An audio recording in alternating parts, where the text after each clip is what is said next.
Hello friends. तो आज हम एक count right angle triangles problem देखेंगे।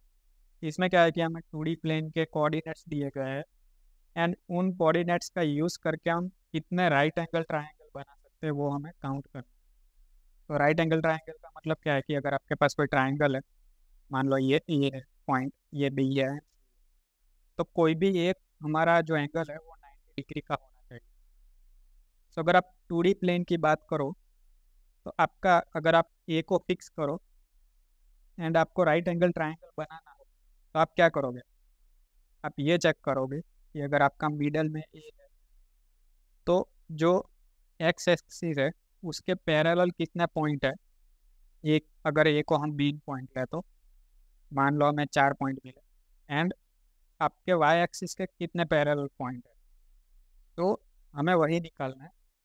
एंड अगर हम मल्टीप्लिकेशन करें एक्स एक्सिस पे जितने पॉइंट है तो ये हो गई हमारी एक्स एक्सिस बंद हो गई, तो ये हो गई हमारी एक्स एक्सिस, ये हो गई हमारी वाई।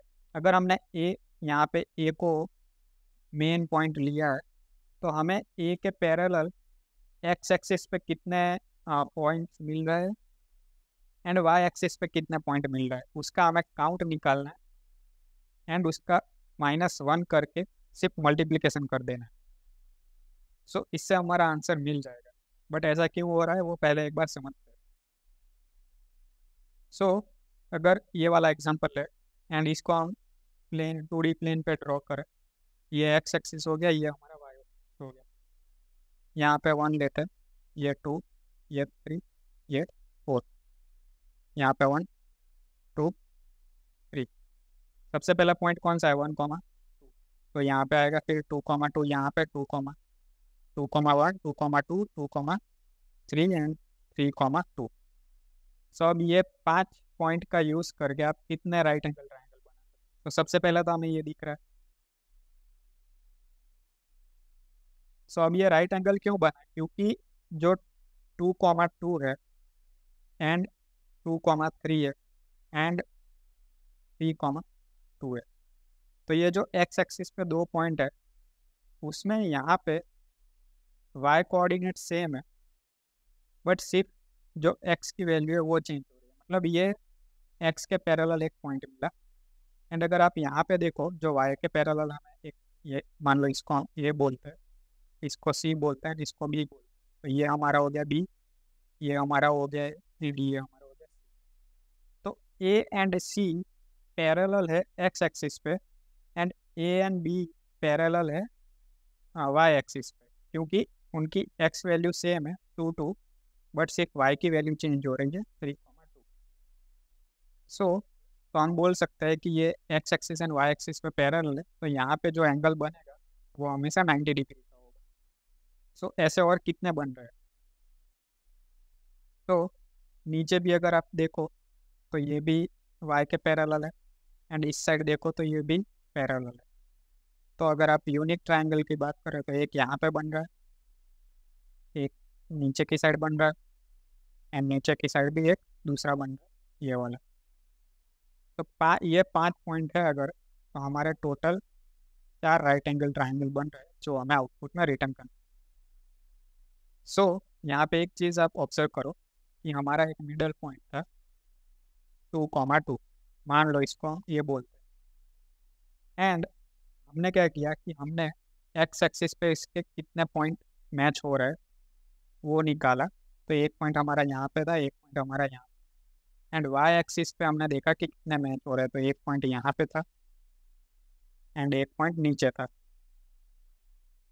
तो हमने देखा कि यहाँ पे टोटल 3 पॉइंट है, उसमें से एक को हमने मेन पॉइंट लिया एंड इस पॉइंट के कॉरस्पॉन्डिंग हम कितने ट्राइंगल बना रहे हैं उसका हमने काउंट निकाला।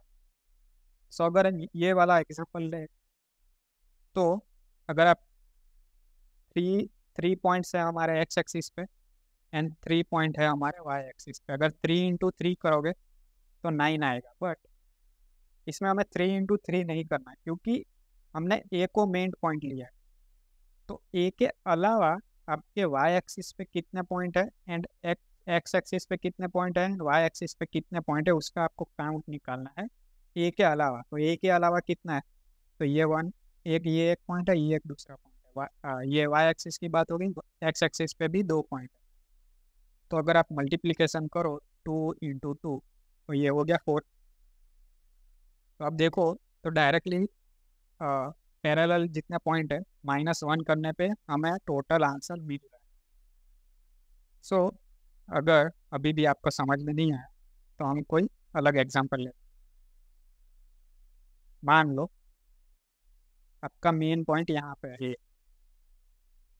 एंड इसके कोऑर्डिनेट्स मान लो x, y। यहाँ पे मान लो एक पॉइंट है x1, y।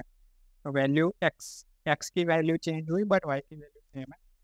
मान लो एक और पॉइंट है यहाँ पे, मान लो यहाँ पे एक ही पॉइंट है, यहाँ पे x की वैल्यू सेम होगी बट y की वैल्यू चेंज होगी y1। सो आप इन 4 कोऑर्डिनेट्स का यूज़ करके आप कितने ट्रायंगल बना सकते हो? तो सबसे पहले आप देखोगे तो एक तो ये बन रहा है, सबसे पहला पॉइंट ये बन रहा है, फिर एक पॉइंट ये बन रहा है। तो इसमें 2 पॉइंट बन रहा है। क्यों? क्योंकि यहाँ पे अगर आप ए को मेन पॉइंट लो तो उसके अलावा वाई एक्सिस पे आपको एक ही पॉइंट मिला एंड एक्स एक्सिस पे ए के अलावा आपको 2 पॉइंट मिले। तो मल्टीप्लाई बाय 2 करोगे तो हमें हमारा आंसर मिल गया। बट अगर आप वाई एक्सिस पे एक और पॉइंट ऐड कर लो, मान लो x, y2, तो क्या होगा? हमारा ट्राइंगल बढ़ जाएंगे। तो कैसे बढ़ेंगे? सो एक और नया ट्राइंगल बनेगा। मान लो यहाँ पे हमारा पॉइंट है तो ये भी राइट एंगल ट्राइंगल बनाएगा, फिर एक ये भी राइट एंगल ट्राइंगल बनाएगा।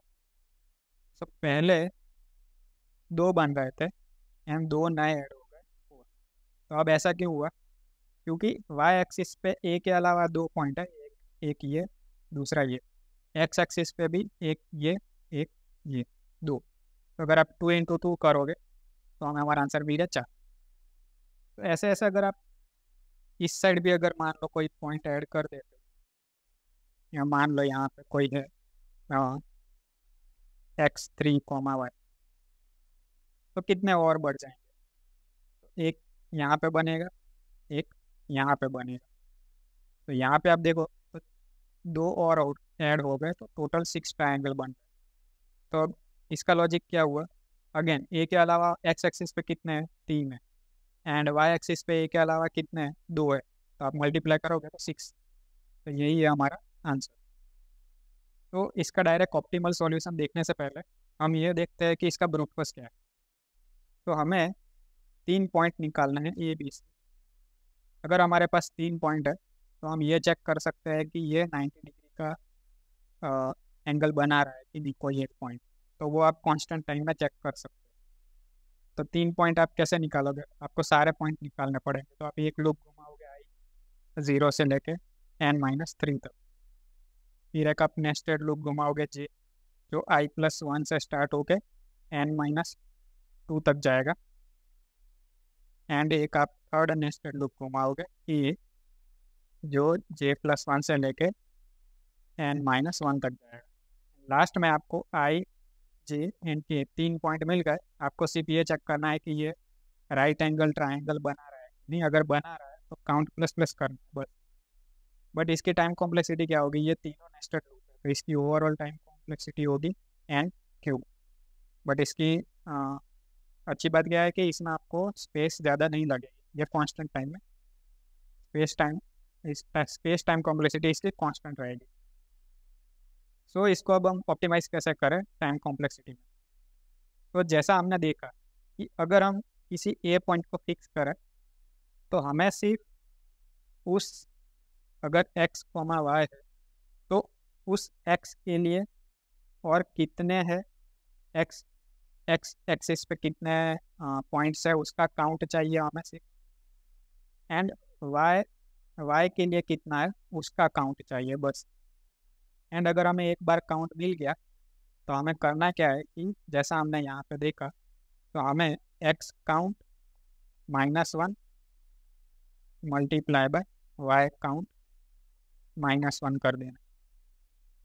तो अगर अभी भी आपको ये समझ में नहीं आया तो एक बार हम ये काउंट वाला लॉजिक देख लेते हैं। तो इसमें ये जो 5 पॉइंट दिए एग्जाम्पल में, हम इसके लिए देखते हैं। इसके लिए हम एक टेबल बनाते हैं, एक एक्स काउंट का एंड एक वाई काउंट का। तो सबसे पहले एक्स का काउंट निकाल दे। तो एक एक का काउंट क्या है? एक ही है। दो का काउंट क्या है? तीन है। ये हम सिर्फ एक्स की बात कर रहे हैं। एंड तीन का काउंट एक है। वैसे ही अगर वाई का काउंट निकाला तो दो का काउंट है एक, दो, तीन। फिर एक का काउंट है एक, एंड तीन का काउंट है एक। एक बार आप काउंट निकाल लो, उसके बाद आपको क्या करना है कि ये जो आपको ओरिजिनल एरे दिया गया है उसमें वापस से ट्रैवर्स करना है। एंड ये जो एक्स कोमा वाई है उनका काउंट निकालना है। तो सबसे पहले जो 1,2 है उसके लिए वन का काउंट क्या है? एक्स। एक्स एक्स में क्या काउंट है? वन। तो वन माइनस वन करोगे तो ज़ीरो हो जाएगा। एंड टू, टू पे क्या है? थ्री माइनस, तो ये ओवरऑल आपका हो जाएगा ज़ीरो। उसके बाद मान लो आप एक काउंट वेरिएबल भी मेंटेन करते हो। फिर नेक्स्ट पॉइंट क्या है? 2,1। तो 2,1, तो टू टू एक्स एक्सिस है, तो एक्स एक्सिस पे टू पे कितने पॉइंट है? तो वो काउंट मिल रहा है हमें थ्री। हमें इस टेबल में देखना है। तो three minus one, two. And one का काउंट क्या है? वाई वाई काउंट में, तो वो है वन। तो माइनस वन करोगे तो ज़ीरो, तो ये ओवरऑल ज़ीरो हो जाएगा। फिर जब अब यहाँ पे आएंगे 2,2 पे, तो आप देखो तो एक्स एक्सिस पे टू के लिए तीन पॉइंट है। माइनस वन करोगे तो टू होगा। एंड वाई एक्सिस पे भी टू के लिए तीन पॉइंट है। अगर 2,2 इंटू टू करोगे तो फोर हो जाएगा। तो हमें वो काउंट में ऐड करना है। सो ये ऐसे ही हमें करना है। तो यही हमारा लॉजिक रहेगा। तो अगर आपको एक्स एंड वाई का, अगर आपको आपके पास एक्स एंड वाई है एंड आपको कांस्टेंट टाइम में ये चेक करना है कि एक्स एक्सिस पे इसका काउंट क्या है, वाई एक्सिस पे इसका काउंट क्या है, कांस्टेंट टाइम में करना है, तो आप कौन सा डेटा स्ट्रक्चर यूज करोगे? तो हमें पता है कि अगर हमें कांस्टेंट टाइम में कुछ भी फाइंड करना हो तो हम एसमैप का यूज़ करते हैं। एसमैप या टेबल, जो भी आपको बोलना। सो हम वही करेंगे। हम सबसे पहले क्या करेंगे कि जो ओरिजिनल हमें एरे दिया गया है उसमें X count and Y count निकाल लेंगे। एंड फिर वापस से एरे ट्रैवर्स करके देख लेंगे कि हर एक पॉइंट के लिए कितना राइट एंगल ट्रायंगल बन रहा है, बस। तो अगर हम इसका कोड देखें, इसका कोड भी देख लेते हैं। ये मैं कोड से पे ये कोड कर रहा हूँ, इसका यूआरएल मैं डिस्क्रिप्शन में दे दूँ। सो ऑलरेडी जो इनपुट लेने का काम है वो मैंने यहाँ पे कर लिया है। हमें सिंपली क्या करना है, ये फंक्शन कंप्लीट करना है। सो जैसा हमने एक्सप्लेनेशन में देखा, सबसे पहले हम आंसर डिफाइन कर लेते हैं जो इनिशियली ज़ीरो होता है। फिर हम क्या करेंगे, अनऑर्डर्ड मैप डिफाइन कर लेते हैं। सो अनऑर्डर्ड क्यों? क्योंकि जो X axis and Y axis का काउंट है उसका किस ऑर्डर में हम स्टोर करेंगे वो मैटर नहीं करता। तो हम एक मैप बनाएंगे एक्स काउंट के लिए, दूसरा वाई मैप बनाएंगे वाई काउंट के लिए। फिर सबसे पहले क्या करते हैं कि आ, इन दोनों को वैल्यू सेट कर देते हैं, मतलब कितने एक्स काउंट है या कितने वाई काउंट है सारे एक्सिस के लिए। तो हमें क्या दिया गया है? Vector of pairs. तो ऑटो पी पॉइंट। तो इसमें जो पेयर में जो फर्स्ट एलिमेंट है वो एक्स एक्सिस है, एंड एक्स एक्सिस पे जो पॉइंट है वो है। एंड सेकंड जो वैल्यू है वो वाई एक्सिस पे जो पॉइंट है वो है। सो अगर हमें पी मिला है point, x of count of P first, P dot first. तो पी डॉट फर्स्ट हमें क्या रिटर्न करेगा? करंट पॉइंट का एक्स एक्सिस। एंड वैसे ही हम वाई के लिए भी काउंट प्लस प्लस कर देते हैं, तो वो आएगा पी डॉट सेकेंड। अब ये तो हमने मैप इनिशियलाइज कर लिया, अब हमें actual right angle triangle find करना है। तो उसके लिए हम क्या करेंगे, वापस से सारे पॉइंट को इटरेट करेंगे एंड जो हमारा आंसर है वो हम अपडेट करेंगे। सब आंसर पर प्लस इक्वल टू क्या होगा, सबसे पहले कितने एक्स एक्सिस का काउंट है करंट पॉइंट के लिए, जैसा हमने एक्सप्लेनेशन में देखा, एंड हम -1 करेंगे।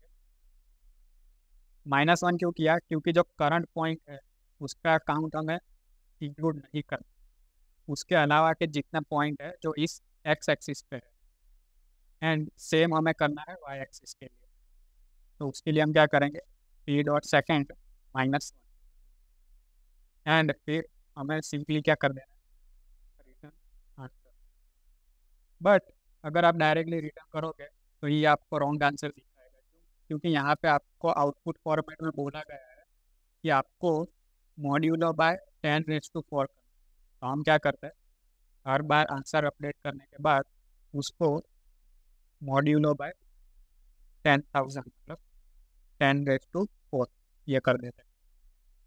सो अगर इसको हम सबमिट करेंगे,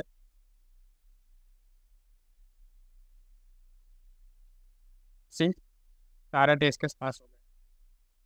तो ये सिंपल प्रॉब्लम ही थी, ये मैथ के रिलेटेड थी, ऐसी प्रॉब्लम थी जिसमें हमें 2 मैथ यूज करनी पड़ी। तो इस वीडियो में इतना ही, मिलता है नेक्स्ट।